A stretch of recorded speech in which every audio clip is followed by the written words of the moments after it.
করে আমি আল্লাহর দরবারে যখন কাঁদছি, ওরে ফেরেশতারা বলো বলো, আমার বান্দা বান্দি জীবনে আমি মাওলা পাককে কোনোদিন দেখছিনি? বলে না, আল্লাহ দেখে নাই।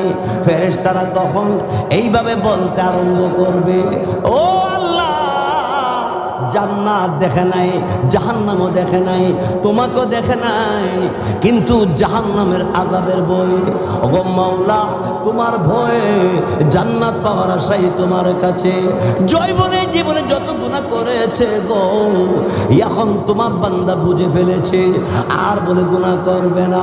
গভীর রাত, এখন তোমার বান্দা বান্দি সবাই ঘুমের ঘরে ঘুমিয়ে গেছে গা, কিন্তু তোমার বান্দাটা বারংবার করে ডাকতে আসে, ওগো আল্লাহ রাব্বুল আলামিন, তোমার মায়া লাগেনি, তোমার দয়া লাগেনি?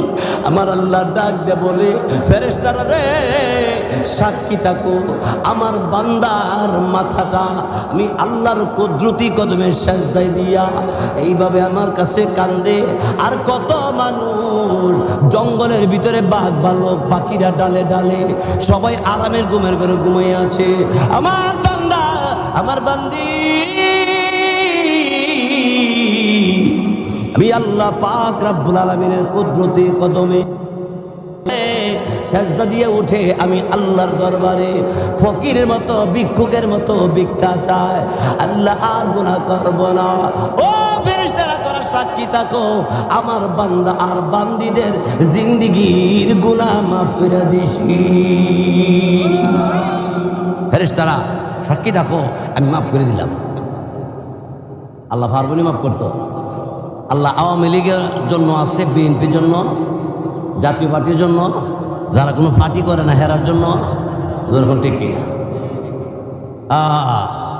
এই জন্য তিনটা নাম খুশি করে, এখানে কেউ আওয়ামী লীগ করে, কেউ বিএনপি করে, মানে আমি কোনটা করি আন্তর্জাতিক ফেস না। এই জন্য আমি আল্লাহ রাব্বুল আলামিন সবার দয়া করে, আমি সবার পক্ষে থাকি, ওই দলের পক্ষে যেই দল মসজিদ মাদ্রাসা দ্বীনের দাওয়াতের তাবলীগ এবং ইসলামের পক্ষে কথা বলে, সেই সরকার আমার মাথার তাজ।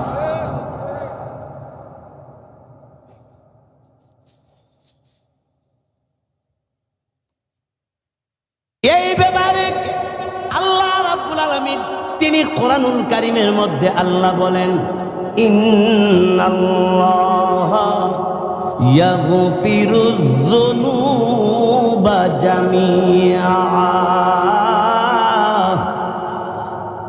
নিশ্চয়ই আল্লাহ তাআলা সব গুনাহ মাফ করে দিবেন।